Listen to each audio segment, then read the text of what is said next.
much about President Gene Hackman in Absolute Power. Matthew Perry and Salma Hayek try to survive a hasty marriage and fools rush in. Also, this week's Academy Awards nominations. Who's in, who's out, who surprises us?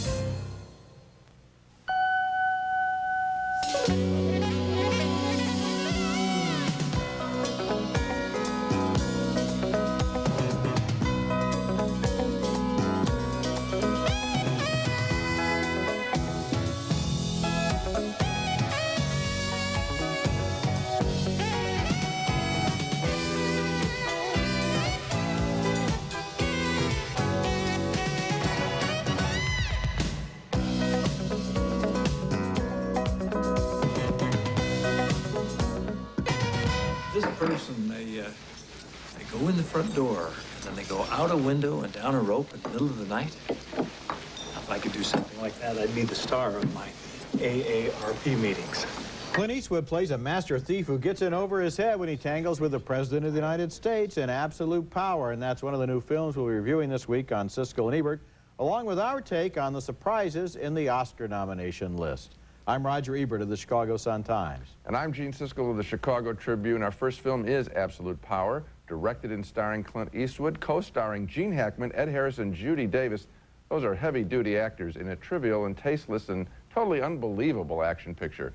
Eastwood plays a thief who breaks into a rich man's home and then hears noises. The guy's wife comes into the bedroom where Eastwood has scored big time. He's sitting right behind a one-way mirror, and he's looking at her with another guy, an arrogant, vicious drunk who brutally assaults her in a very ugly scene. And then the capper. This is no ordinary guy. It's the President of the United States. His agents do away with the woman. Eastwood witnesses all of this behind that mirror, and he becomes a hunted man after the President's men discover someone was there all along. What do I do? Nothing. Because he's making a terrible mistake. He thinks he has time. He doesn't. Seth Frank's too good. He'll bring him in. Then what? Then I'd kill him. Scott Glenn plays the murderous Secret Service man who tries to pump an unsuspecting detective played by Ed Harris. The red tape you want cut, done. Here's my numbers. Any leads? Yeah, we're still trying to figure out what happened. Eastwood's character is a good one, a master criminal who avoids the limelight, and this scene with his estranged daughter, played by Laura Linney, is a good one. I was thinking of moving to a kinder, more gentle climate. I thought I'd talk it over with you, being as you're the only family I have. Luther, you don't have me. Kate. You know what it's like to be the only kid at show and tell who got to talk about visiting day? But when the movie reverts to all the President's men, that's where Absolute Power gets preposterous. We sit there thinking, this is absurd, as they plot to knock out Eastwood's character. He, in turn, sets up Chief of Staff Judy Davis by sending her a gift, along with a forged note from the President. I sent a note. Yes, yes. Do you think I don't know your writing? I assumed you wanted me to wear it tonight. Gloria, it's lovely. Yes. And you know what else? What else? Christy Sullivan wore it the night she was killed.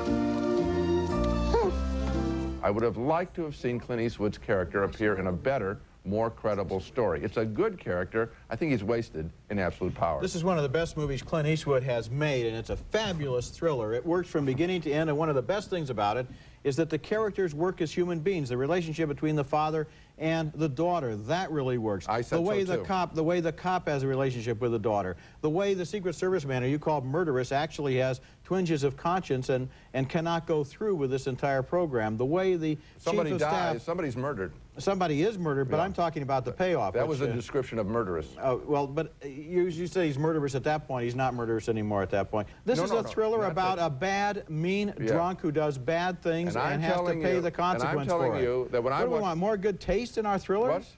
What? Not gross. Not so gross that I don't even accept it. Gene Hackman has a quality of excellence in him. He's one of our 2 or 3 finest actors in the last quarter century. He's wonderful in this film. He's wonderful in this film. Roger, this is a role that dozens of people could have done, lesser people could have done. And did you really buy this plot? You know, yes. Somebody is just, you bought this as all credible. You think this could happen? Gene, you just said yes.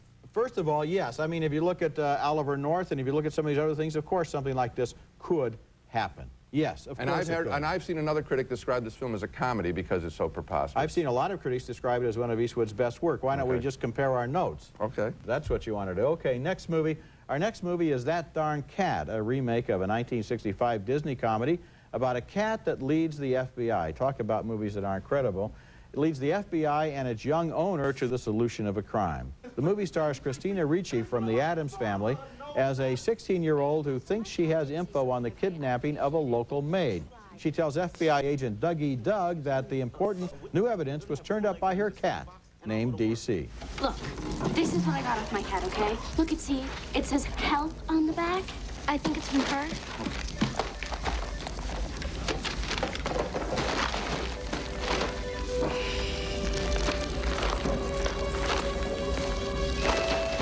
A little bit of Dougie Doug goes a long, long way in this movie, but then the entire film is pitched at the same inane level. People overact to conceal the secret that the screenplay has absolutely no redeeming interest. You're going in! 1, 2, 3! You know, we have a doorbell. I mentioned that the acting was not so great in this movie. I would extend that statement to apply to the cat, who is also not interesting.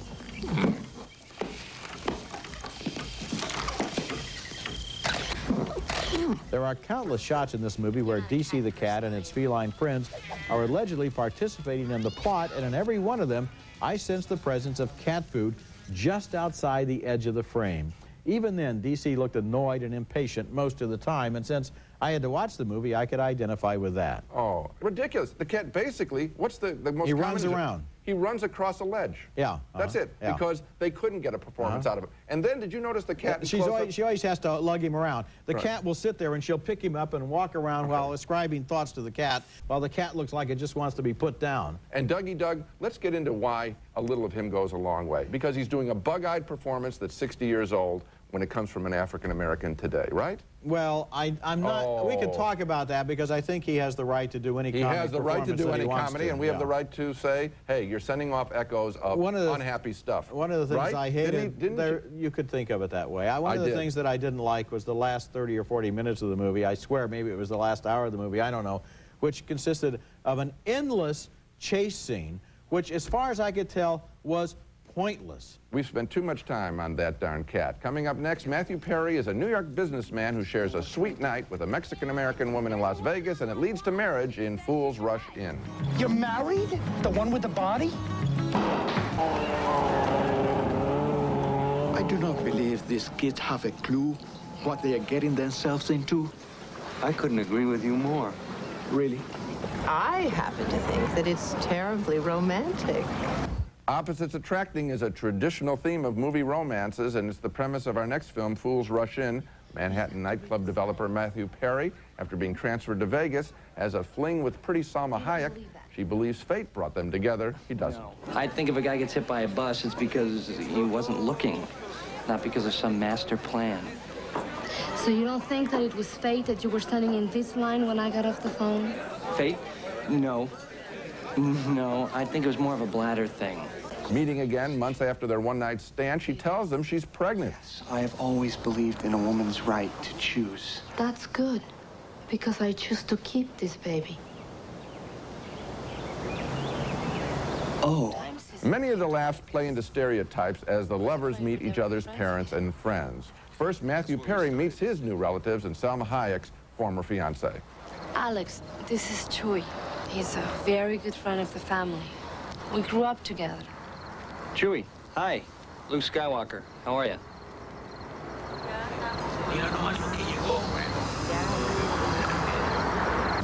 Later, Hayek is mistaken for the maid by Matthew Perry's waspy parents, who show up for a surprise visit. You should have told them! I wanted to do it in person, okay? Why is that so hard for you to understand?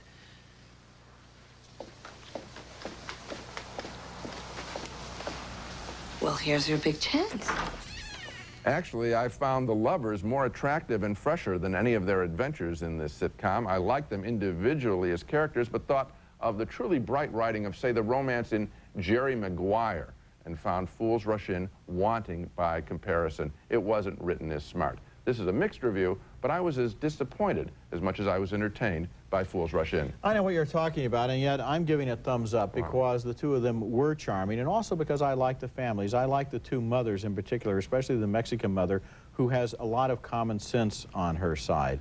And I also enjoyed the Salma Hayek performance. We've only seen standard waspy stuff, really. Okay. I also enjoyed the Salma Hayek performance. We've seen her before only really in action pictures like Desperado and From Dusk to Dawn. I didn't know she could do anything other than fire a machine gun and jump out of speeding cars. And here, she is very funny with good comic timing and a lot of warmth.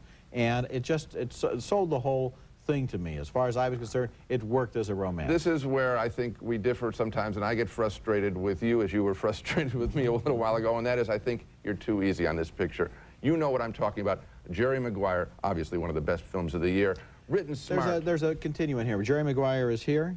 Fools Rush In is here. It's still good enough to see. Oh, I wouldn't recommend it. Darn Cat is here. Darn Cat is subterranean. Come on. When we come back, David Arquette and Lucas Haas star in Johns. And we have a new system of reviewing movies. In addition to thumbs, you've seen it invented today by Roger. Here, here, and here.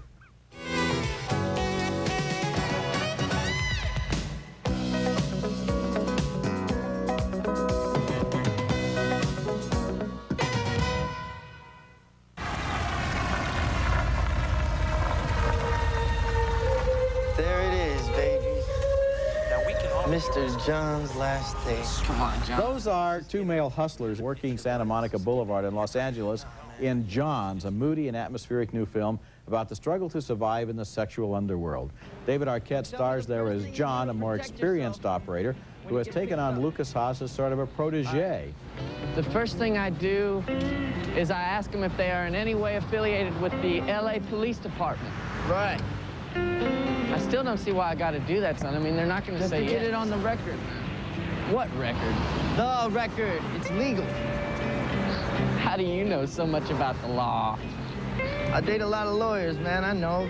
There's a certain amount of easy symbolism in the movie, maybe too easy, when we learn that John is about to turn 21 on Christmas Day, and that Christmas Eve has started out badly with the theft of his lucky sneakers. I got me some heaven. One day and one night of doing it right. Drinking champagne, eating burgers, watching cable TV. I'm gonna be somebody for a day. We meet some of their clients in the film, including the shifty, cheating husband played here with perfect pitch by Elliot Gould. I need to borrow some money. You know, I'll pay you back, or I could work it off. Is this some kind of a blackmail scheme? Like Midnight Cowboy and My Own Private Idaho, this is a movie about young men who are basically too defenseless and naive to survive in the world they have been forced to inhabit. Yet we sense there's a lot of realism in this portrait, especially in the way the street people form a loosely knit community that shares information and tries to look out for its members. Johns is not a perfect film. The symbolism gets in the way of the story, but it's well acted and very good at creating the desperate repetition of street life. I think it's a very well acted. I hope you're not putting it in the category of the films that you named, Midnight Cowboy. I mean, this is not anywhere near that level, right? You're just saying... I was making a point about the fact that it shared similar subject matter. Okay. I'm going to recommend the film, but I would rather have seen a documentary on the same subject, a harder edge to it. And I think that's what you're picking up on with the symbolism. They're trying to force this material, which I think that there's into a story that doesn't need to be forced into. Exactly right. It would be better if it were more nihilistic or more minimalist. Or it was open-ended. just about their lives rather than being having a story structure imposed upon extremely interesting characters and if there is ever a place where there is no order, it would be on the street, where random violence, random anything, random pleasures occur. Coming up next, our reaction to the surprise winners and losers in the Oscar nominations list announced earlier this week.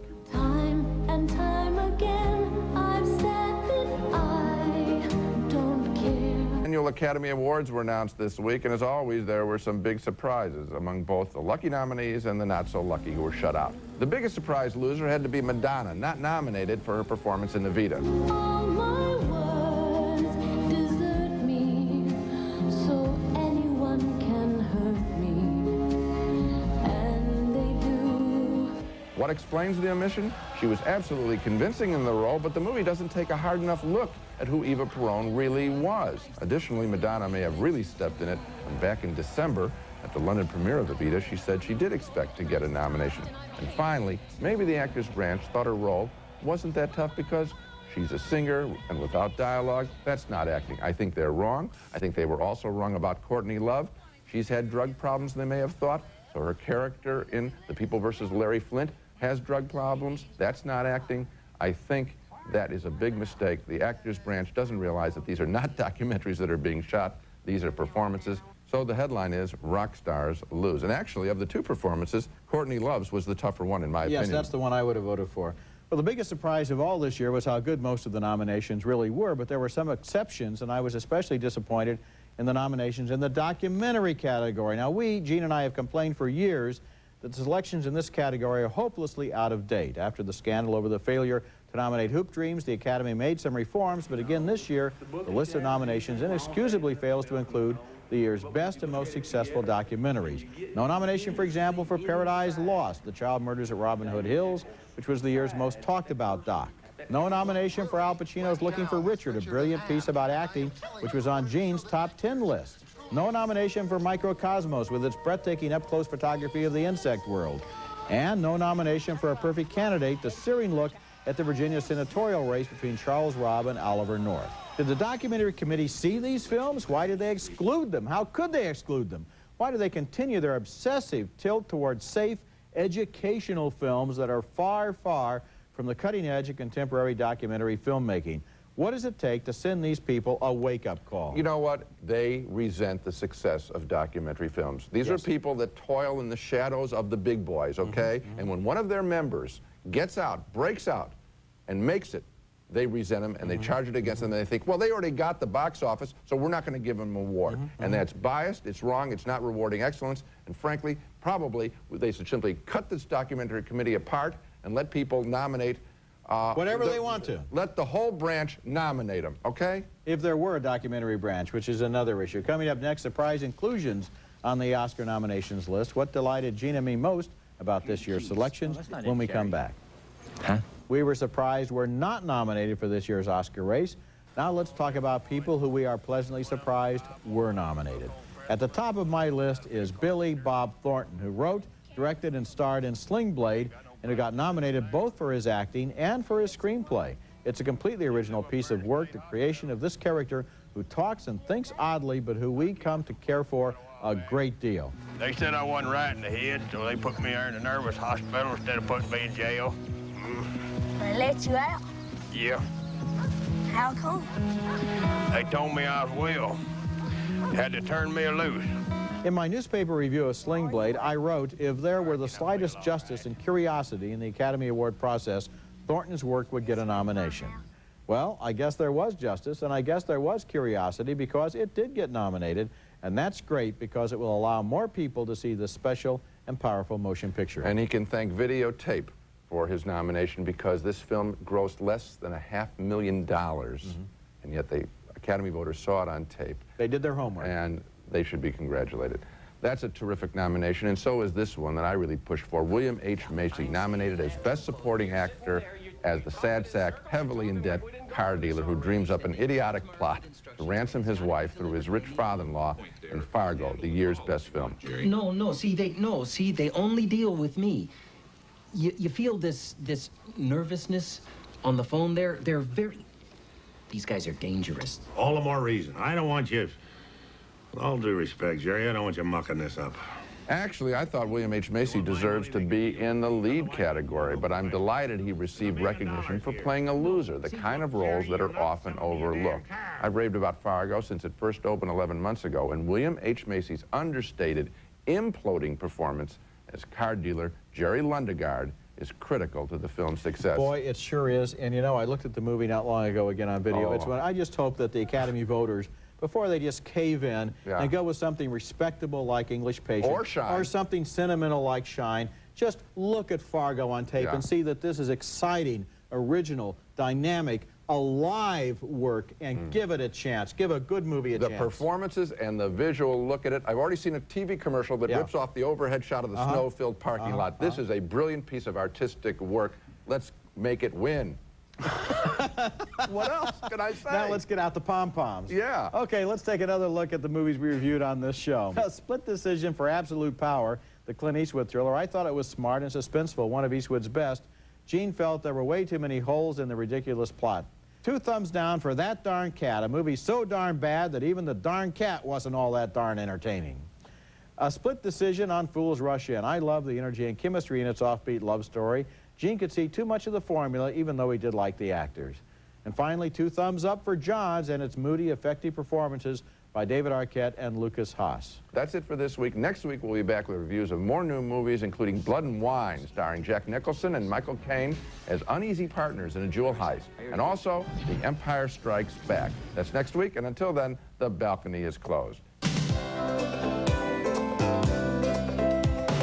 Static Guard stops clothing cling anywhere. Spray every day on skirts, pants, and in coats to eliminate cling. Static Guard, the static stopper. Rich, buttery toffee, wrapped in smooth milk chocolate. Isn't it time you had a Heath bar? Have a Heath. You have a 30-year mortgage. So shouldn't you have a 30-year faucet? Moen. Buy it for looks. Buy it for life. One loan, one payment each month, and nothing more. With a combo loan from the Money Store, you can refinance your mortgage and consolidate your bills. Call 1-800-LOAN-YES.